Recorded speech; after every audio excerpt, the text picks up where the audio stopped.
Welcome to Political Science 303 for the 1 to 3rd time.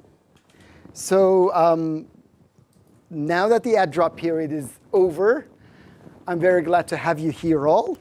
And remember last time we were talking about certain introductory concepts, certain introductory issues. And today the plan is that we continue with the modern state.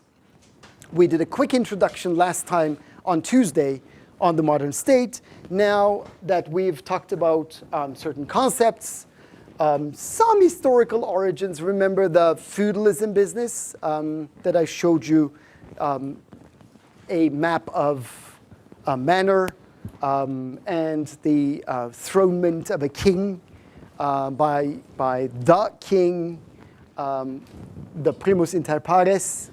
And then we talked about Steinrocken's very influential political scientist, Norwegian political scientist, stages of state formation, patterns and stages of state formation. Remember, we talked about 4 different stages of state formation. Okay? It all started with the penetration state. Well, actually, state formation stage. Then comes penetration stage. Then the process ends with the welfare state stage. We become, or states become, advanced industrialized countries. Okay. Now, this morning, we shall be talking about different theories. How do scholars conceptualize, or how do scholars think back and try to understand the historical origins of the modern state? And when I refer to the modern state, I refer to a specific type of state. This is the type of state that emerged in the aftermath of the absolutist state. Remember, absolutist states were territorial, that they were characterized by strong bureaucracies. Okay? Now, we're talking about the emergence of a certain type of state whose penetrative ability is way much higher than earlier forms of statehood. Okay?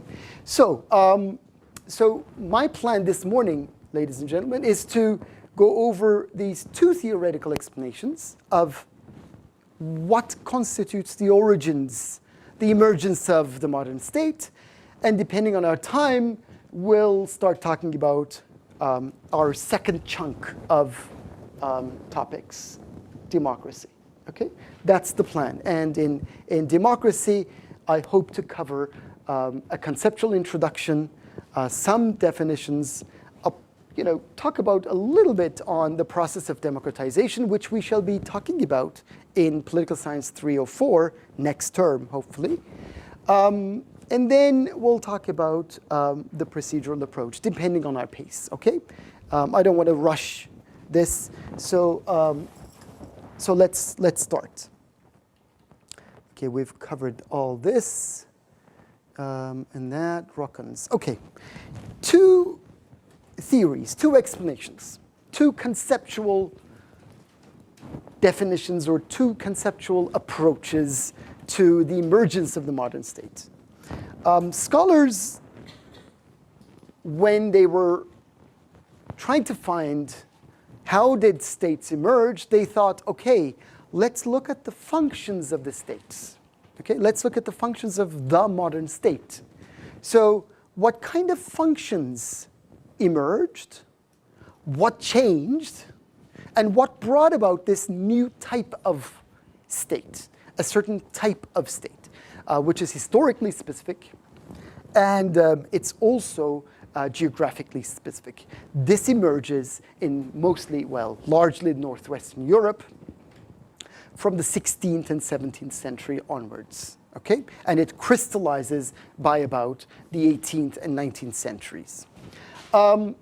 Once again, 2 explanations. One is, how do these functions emerge? One is the first function, warfare, war making.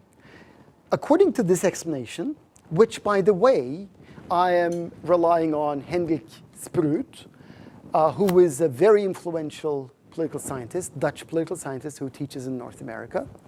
You have a reading by Professor Spruit in your course pack, which is also available on Moodle.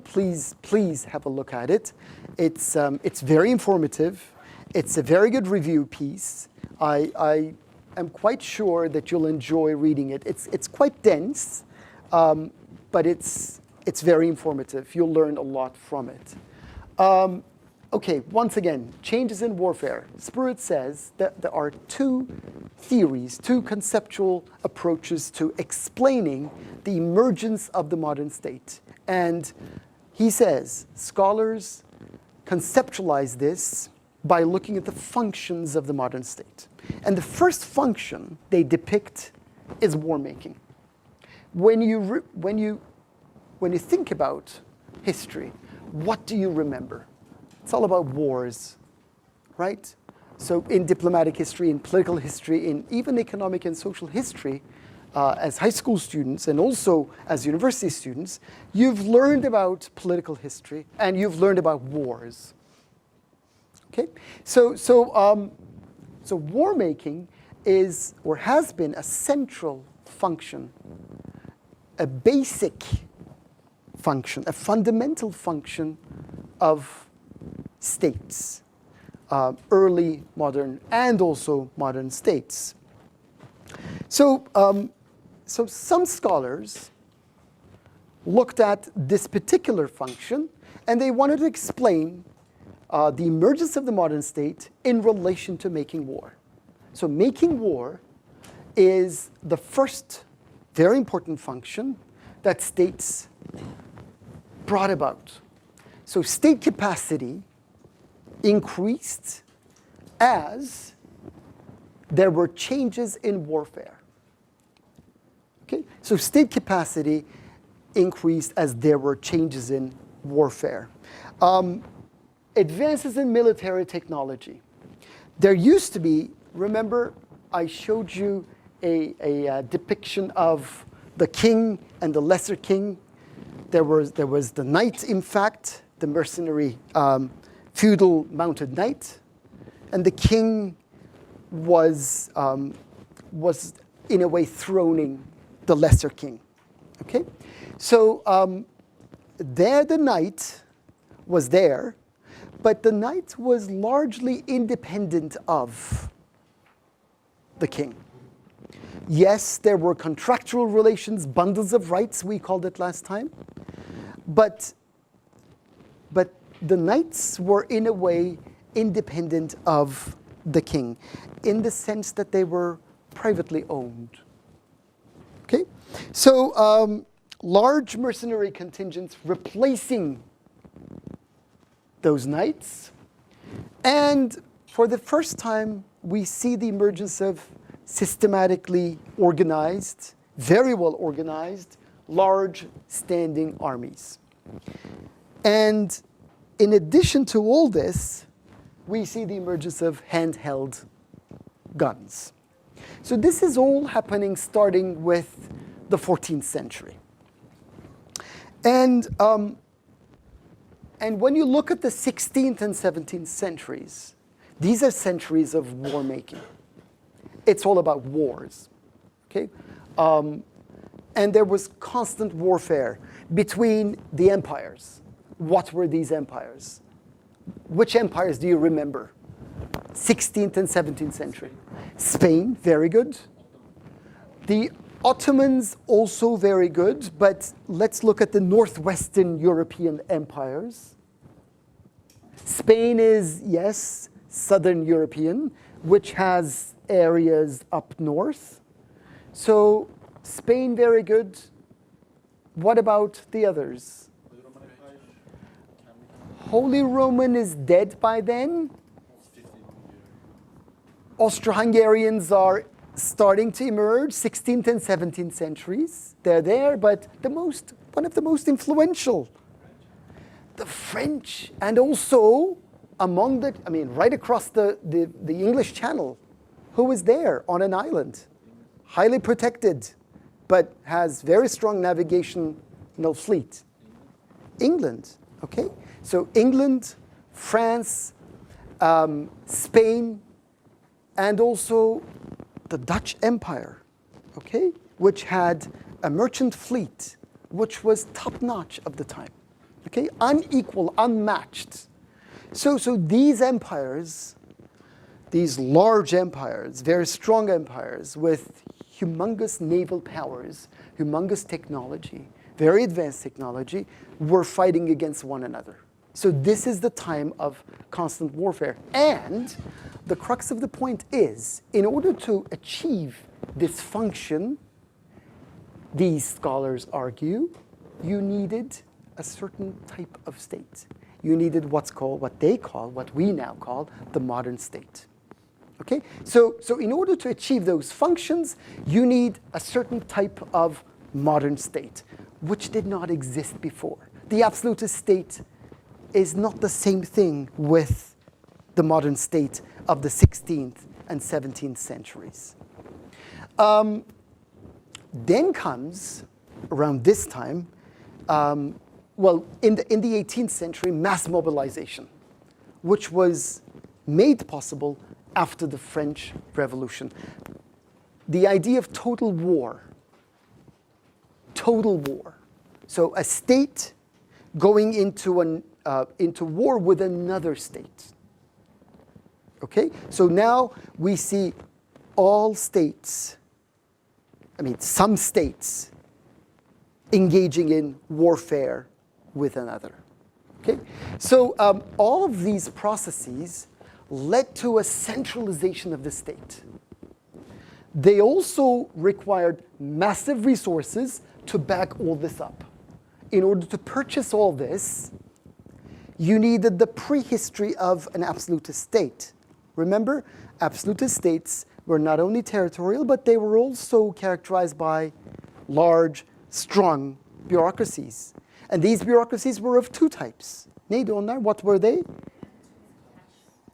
Military bureaucracy and tax collection. Okay? So military bureaucracy here, tax collection here. So you needed to build on the previous pattern of statehood. So all of this required mass mobilization, massive centralization, and these guys argued, for example, Charles Tilly, very influential political sociologist, argued that, or concluded that, war makes states. So states emerged through warfare, and states make wars.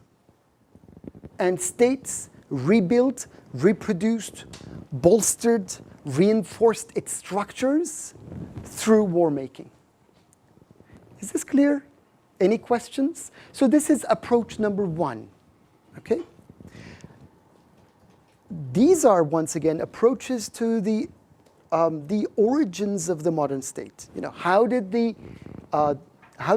modern state emerge? And scholars, once again, try to depict all this by looking at the functions of the modern state. So warfare was function number one. Another function, remember the bureaucratic functions of the absolutist states. The first was military.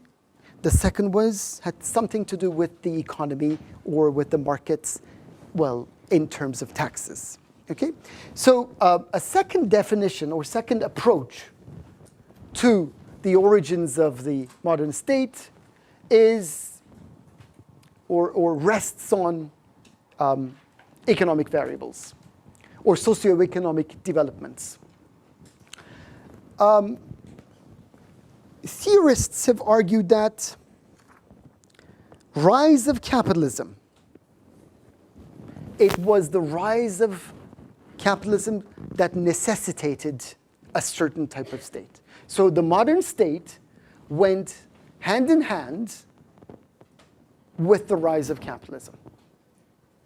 So a novel form a novel mode of production. Before capitalism, there was, which mode of production did we talk about last time? There was feudalism.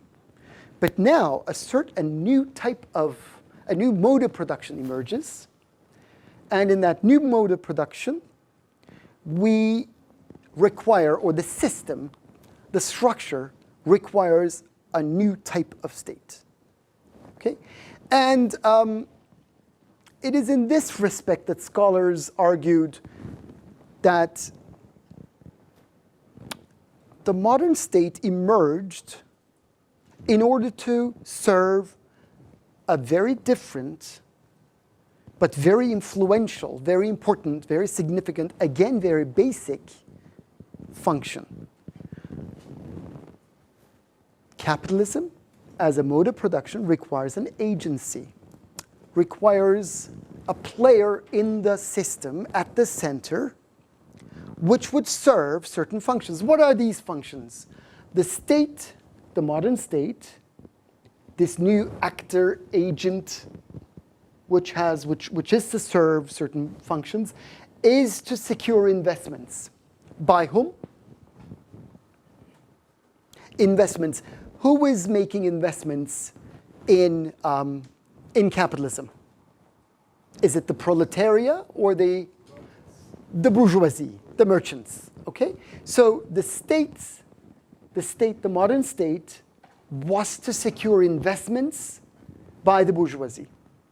So it had to enact certain kinds of rules and regulations. So it had to define and enforce rules. One rule is private property. Okay? Without private property, can you exchange goods?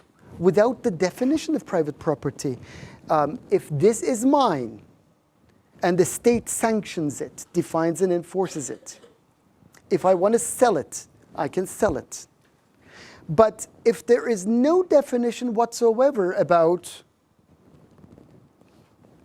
the property, then how can I sell it? So in order for markets to function, you need certain rules of the game written in stone.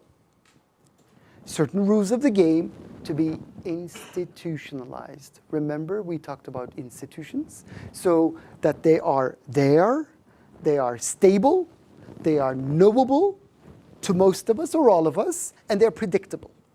So this specific function of the state, the new type of state, securing investments is very important. It's upholding the system. The state in this way is upholding the system. The state also should or has been providing social and physical infrastructure, builds bridges, builds or maintains fleets, merchant fleets, builds roads, okay?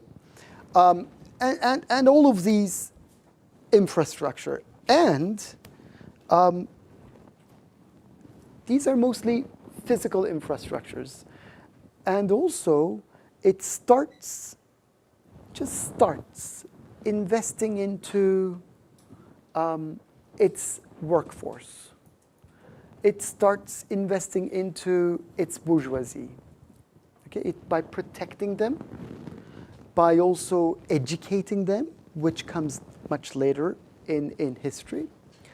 But these are all important functions that modern states served. A third function is regulation of conflict between capitalists and other classes. So bourgeoisie versus the proletariat, the rules of the game are there.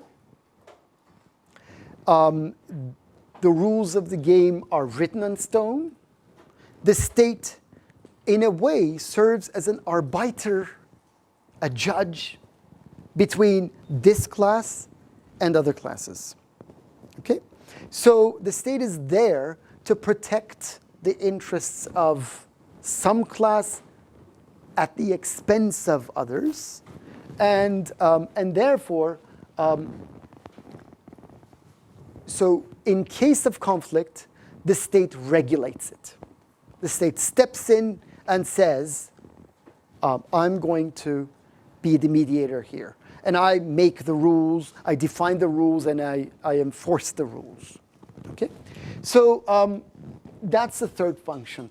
And the state, this kind of state, which starts emerging in the 16th century and continues well into the 17th and 18th centuries, starts protecting the capitalist class. These scholars argue, by the way. So how do they, or how does the state protect capitalists against others? The state, for example, suppresses competition from two sources. So domestic competition, the state says, I confer upon you the rights and the privileges and also the responsibilities of producing iPhones. So I give you a specific license to produce this. None of you can produce this item. So I give this bourgeois, this my favorite capitalist, a certain privilege, and I therefore protect her from competition stemming from you guys. So you cannot produce this. So she's got private and also, in a way, monopoly rights. She's got licenses to produce this, and only she can produce this. No one can, no one else can in this system, in this country. Therefore, I protect her against your competition or competition stemming from you. This is domestic competition. I also protect her from international competition. I build industries here. And I say, this other country, they also build iPhones. Look, here's another model. They want to sell it to this country, my country. I say, hey, if you want to sell those can come in only with certain taxes like tariffs or quotas or whatever. So I protect my own industries against their industries. Okay? This has been going on since the age of mercantilism, which reigns between 1500 to 1750. So early 1600 till about mid-18th century. This is a doctrine, an economic doctrine, an economic philosophy, and also a policy prescription, which rests on the motto that more wealth will bring about more power. More power will bring about more wealth. So wealth will bring about power. Power will bring about wealth. A virtuous cycle, right? So mercantilism was the name of the game for about 2.5 centuries, dominant in Europe. And the rulers here had vested interests in protecting their own industries against others. And through these processes, these protectionist processes, my industries will flourish. We will be a stronger country. I will be able to collect more revenues in the form of taxes. I'll be richer. They'll be richer. We can conquer other lands. So wealth, because wealth brings power to us, we can conquer other lands, and we can be all richer in this country. So this is in a way that the state, this is the way the states, the modern states, this type of state, this specific type of state, stimulated their own economies, their own markets. Okay? And wealth will bring power. But in order for me to conquer, I needed military technology. Okay? So industries, but also military equipment, military industries too. So this was, in the eyes of many monarchs of the time, many emperors of the time, was a doctrine of a virtuous cycle. Okay? So wealth would bring power, power would in turn bring about more wealth. And in this ballgame, states lacking, states which could not develop these functions, could not make it in the international system, would be swept away by those who made it in the system. Okay? So, so the modern state, therefore, according to this second approach, the first was, the modern state emerged in order to make wars.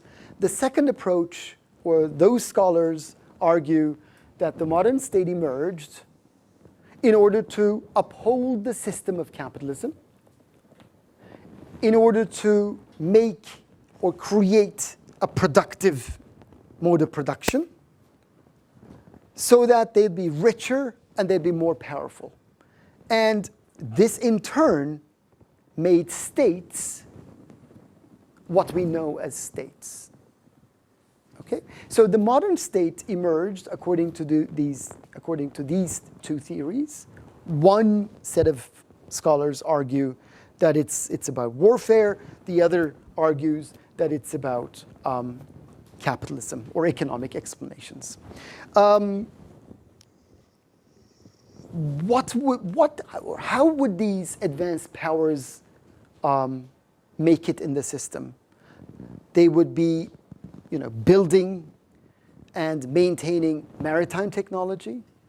They'll be building and maintaining financial technology, like markets, financial exchanges and others, private property, trading skills, as well as a merchant fleet.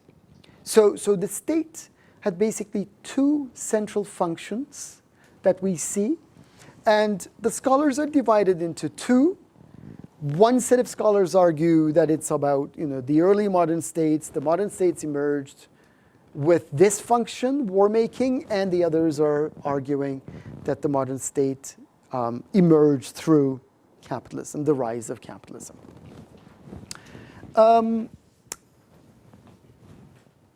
That, I think, concludes our discussion on the modern state. Now, a new part on democracy. Let me go over very quickly. Most of you are third-year students, so you know what I mean by democracy quite well. But let me emphasize that this is a term which evokes strong emotions. Democracy, right? People die for it. People die in it. People die against it. But we know that this is a universally popular concept. All political leaders would want to see their regimes as democratic. This includes Ahmadinejad of Iran. This includes Suharto of Indonesia. This includes Mugabe of Zimbabwe. Okay, so strong emotions. We want to look at least democratic. There are empirical as well as normative approaches to understanding democracy. By empirical, I mean what is out there. How do we see, how do we define a democracy? If we see a democracy, would we be able to define it? So what is democracy? And normatively, what ought to be, what the system ought to be. So democracy, we can approach it from a positive or empirical point of view, to understand democracy, how it works, how it functions, what kind of features does it exist, how do we define it, how do we conceptualize it, how do we measure it, how do we compare it with other forms, versus normative approach to understanding democracy. What ought to be. We know that, we all want to be democratic. All regimes want to be democratic. So there is that interesting distinction between what ought to be versus what is. In the discipline of political science, we focus on two approaches to conceptualizing democracy. One is the procedural approach. The second approach is called the outcome approach. So the procedural approach is all about the rules of the game. What are the procedures should we find in a political system to name that political system democratic? So what are the prerequisites, rules, procedures, regulations that need to exist for me to name that political system democratic?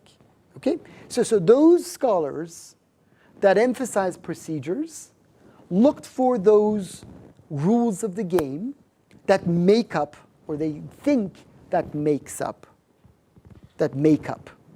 a democracy, a regime democratic. So the major elements in a political system, what are those? The second approach is the outcome approach.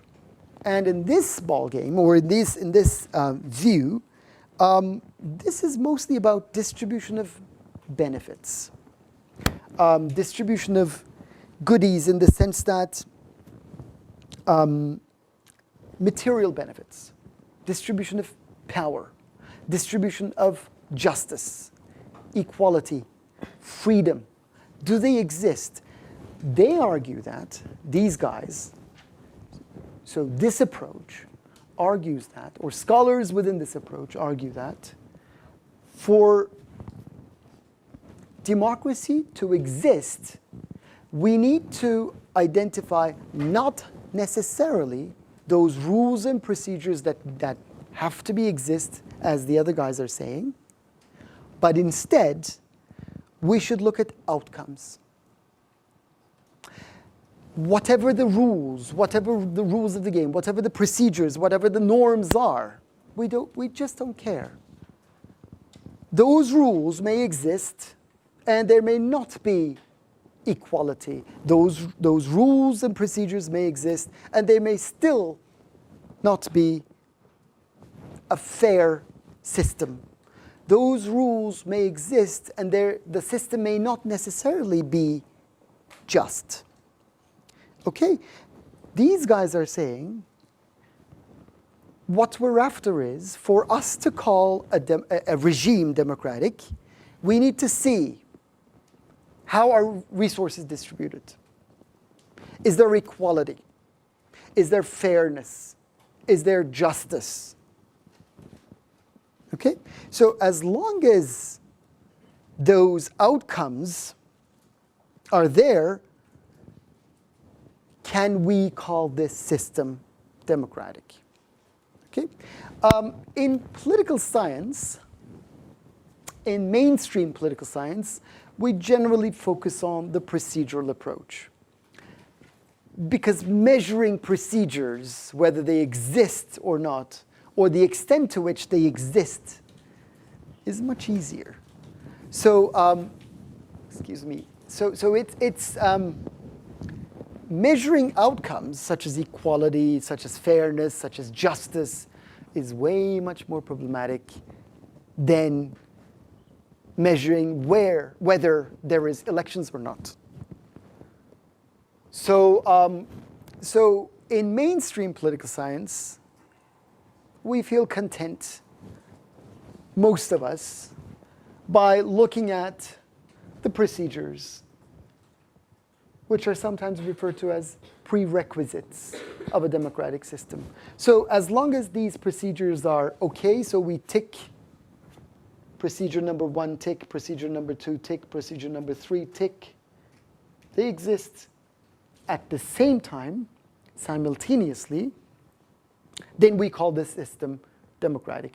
One main example of this thinking, one of the horse's mouth here, is Philip Schmitter and Tara Lynn Carl, two very influential political scientists who, like comparative political scientists, who've been writing on democracy, emergence of democracy and democratization, all these processes. So these very influential two scholars came up with an article which was published in 1991, which I invite you to read, which is one of the required readings in your in this course. So the title is What Democracy Is and Is Not. Okay, so so this is one approach to democracy. Once again, before we go into the details of Schmitter and Carl's work, those rules of the game, let me briefly talk to you about the process of democratization. I'm sure you have, a good idea about, how democracies emerged, but let's do a refresher. One influential economist, a Nobel laureate, Amartya Sen, was asked when he was conferred upon the prize, how would you describe the 20th century? How would you describe the 20th century? The past century? When you think about the 20th century, what comes to your mind, huh? To distract the workforce. Warfare, wars, total wars, millions of people decimated. What else? As political science students, what else do you remember from the 20th century? So if I were you to ask, what describes the 20th century, please? Drastic effects of capitalism, very good. So the expansion of capitalism worldwide, right? And it has massive effects, please. Clash of ideologies. Very good, very good. Clash of ideologies. What kind of ideologies have we seen throughout the 20th century? Socialism, communism, fascism, huh? Liberalism, clash of all ideologies. Any other hands? Any other ideas? Nation states? Nationalist, reactionist ideologies. Conservatism, very good. So when he was asked this, how do you define the 20th century? He said this century was the century of democracy. And this is an economist, a Nobel Prize winning economist. When you think back, when you relax a little and think back, you really share his ideas. This was the century of democracy. The number of countries which became increasingly democratic increased massively. And this is how it happened. the first wave of democratization, mid-19th century till about the mid-20th century, in that 100 years, that time frame, we had 25 to 30 states achieving what's called democratic stability. We would not call these 25 to 30 states democracies with our own conceptions of democracy now. But by then, we call them, they have achieved a level of democratic stability. Okay, 25 to 30 states. So that was the first wave. The second wave, which was, of course, in the post-World War II era, 1950s till about mid-1970s, in about 2.5 decades. That was called the second wave. 22 out of 80 states by about 1950. Just 22 out of 80 states. The total number of states was 80. Was considered to be democratic. So, end of World War II, decolonization is starting, but at the beginning of this period, so less than 30% of all states were democracies. The third wave, this is historical procession. Okay? So the third wave, after decolonization. So 1960s, 1950s, 60s, states emerged in Africa, states emerged in Latin America, states emerging in Asia.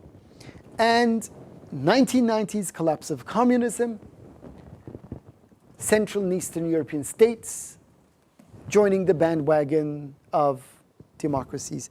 So by about 2000, the turn of the century or turn of the millennium, 120 out of 190 plus states were called democratic.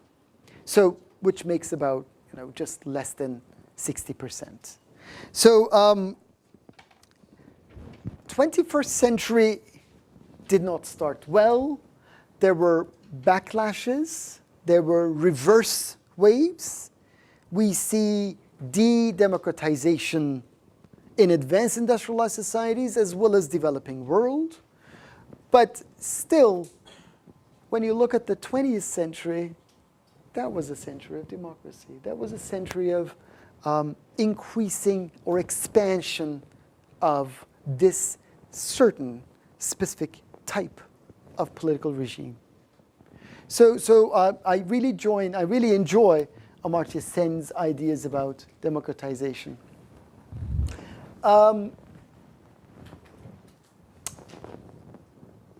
Perhaps I should stop here, but next class, my plan is to go over Schmitter and Karl's work. So may I kindly invite you, ladies and gentlemen, to go over the article. Just read it, just skim through it. It's about 10 pages. It's very well written. It's very fluent. It reads very well. And the concepts are not alien to you as third-year political science students. So have a look at them, and then we'll discuss the details next class. See you guys.